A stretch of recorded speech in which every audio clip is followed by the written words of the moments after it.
ہم تو ہر مذہب کا احترام کرنے کے قائل ہیں, ہر مسلک کا احترام کرنے کے قائل ہیں, لیکن یہ مذاق کیا ہے؟ اب بتلاؤں؟ اب اگر سن سکو تو سنو, اور اس جملے کو اپنے ذہن میں محفوظ رکھنا. حضرت عیسیٰ علیہ الصلوۃ والسلام, ذرا جورت سے بھی دو جملے خطاب ہو جائے. صاحب انجیل, صاحب شریعت, آج تک زندہ ہیں, چوتھے آسمان پہ ہیں, صلوات اللہ وسلام علیہ, ہمارا ایمان ان کے اوپر. ایسا ہے یا نہیں؟ اور کیا خوشنما تعلیم ہے عیسیٰ علیہ السلام کی, کیا خوشنما تعلیم ہے. میں تو ایک بہت ہی مشہور و معروف جملے کی طرف متوجہ کرنا چاہ رہا ہوں. کیا خوشنما تعلیم ہے, پیاری اخلاقی تعلیم. کہنے لگے کہ اگر کوئی ظالم تمہارے ایک رخسار پہ تماشا مار دے تو کیا کرو؟ دوسرا آگے کر دو. اس سے اچھی تعلیم ممکن نہیں ہے. واقعہ یہ کہ اس سے اچھی تعلیم ممکن نہیں ہے. ذلیل کر دو اسے, اس ظالم کو ذلیل کر دو کہ اگر وہ ایک رخسارے پہ تماچا مارتا ہے تم دوسرا رخسارہ اس کے سامنے پیش کر دو. پیاری تعلیم ہے نا, اچھی تعلیم ہے. میرے ایک نبی کی تعلیم ہے کہ صاحب شریعت تھا. لیکن اب میں ان سے کہہ رہا ہوں جو تصویریں بناتے ہیں کہ اگر وہ دوسرے پہ بھی تماچا مار دے تو پھر کیا کرو گے؟ اگر ایک رخسارے پہ تماچا مار دے دوسرا پیش کر دو, اور اگر دوسرے پہ رخسارے پہ تماشا مار دے تو تیسرا رخسارہ کہاں سے لاؤ گے؟ تو میرا جملہ برداشت کرو گے؟ بہت پیاری تعلیم ہے, لیکن اس تعلیم میں ماں کی ممتا ہے, باپ کا جلال نہیں ہے.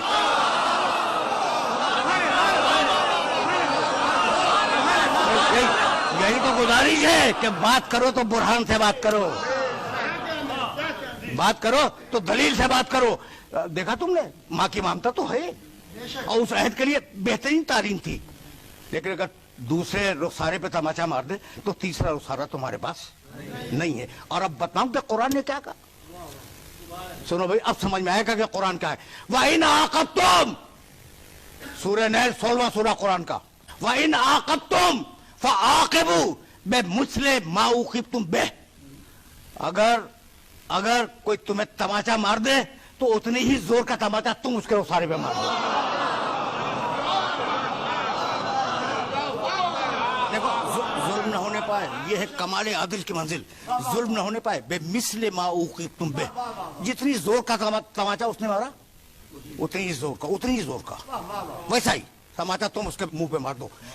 انسانی شرافت کو کیسا بچایا ہے, انسانی غیرت کو کیسا بچایا ہے. ہر انسان میں شجاعت ہوتی ہے, شرافت ہوتی ہے, غیرت ہوتی ہے, مدافعت کی قوت ہوتی ہے.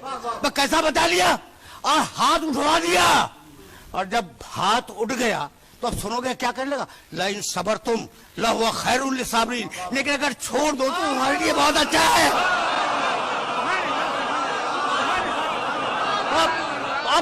اب دنیا سن لے کہ ہم بھی چھوڑ رہے ہیں.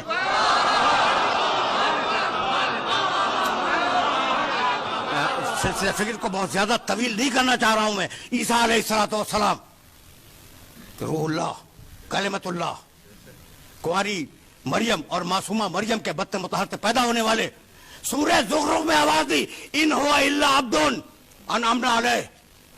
یہ عیسیٰ ہمارا بندہ تھا, ہم نے اس پہ اپنی نعمتیں نازل کی تھی. وجعلناہ مثلا لبنی اسرائیل, اور ہم نے عیسیٰ کو بنی اسرائیل کے لیے اپنی مثال بنایا تھا. مثل ذات جیسا, مثل صفات جیسا. عیسیٰ مثل نہیں ہے, مثل ہے. اس لیے کہ لیسا کمثلہ شیء وہو السمیع البصیر, اس کے مثل تو کوئی ہے ہی نہیں, جو ہوگا وہ مثل ہوگا.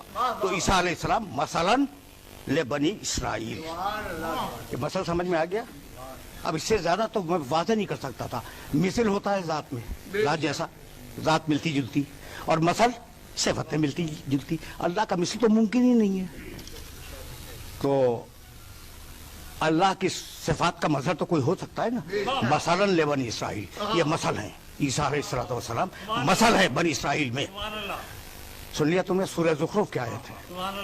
اور اب سورہ روم میں کہنے لگا وَلَّهُ الْمَثَلُ, پوری آیت نہیں پڑھ رہا ہوں, وَلَّهُ الْمَثَلُ الْأَعْلَىٰ فِي السَّمَاوَاتِ وَالْأَرْضِ.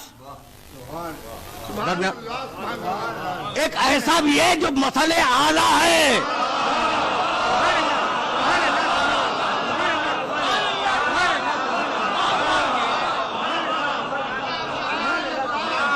ایک ایسا بھی ہے جو مثل اعلیٰ بھی ہے اور وہ آسمانوں میں بھی مشہور ہے, زمین میں بھی مشہور ہے, تعارف بھی کرا دیا. اب ایسا تلاش کرو مثل اللہ کا نمونہ جو آسمانوں میں بھی مشہور ہو, زمینوں میں بھی مشہور ہو. نہیں ملا کوئی شخص مگر ایک ہی ملا جو آسمانوں میں احمد تھا, زمین پہ آیا تو محمد بن کے آیا.